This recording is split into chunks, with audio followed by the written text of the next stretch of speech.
I am the Tofu Golem. Please enjoy the video. In this video, I will explain how to get the Astral Hook Rod in Fisch. While an earlier Astral Rod was available for a short time via a special code, we will focus on the currently obtainable, highly sought-after Astral Hook Rod.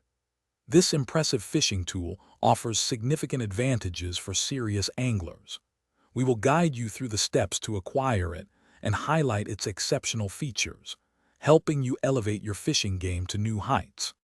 To obtain the Astral Hook Rod, your main goal is to reach level 2500. This is the current maximum level in the game, signifying your dedication as an angler. Once you achieve this impressive milestone, the rod will automatically appear in your inventory, completely free of charge. There are no quests or purchases needed, just consistent effort to level up your fishing skills. The Astral Hook Rod boasts incredible stats, including an instant lure speed and a massive 200% luck bonus. Its unique passive abilities are truly game-changing.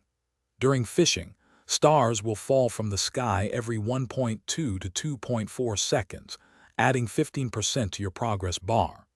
Furthermore, after catching 12 fish, an enchanted pool will spawn, lasting for 45 seconds. These enchanted pools are fantastic, offering an 80% chance to catch fish with the Astral mutation, which multiplies their value by 6 times. Additionally, if you achieve a perfect cast followed by a perfect catch, you have a 10% chance to receive a non-limited fish with the Stardust mutation. This special mutation boosts the fish's selling price by an incredible 7.5 times, making your efforts highly rewarding. Thanks for watching. Consider subscribing if we helped you today.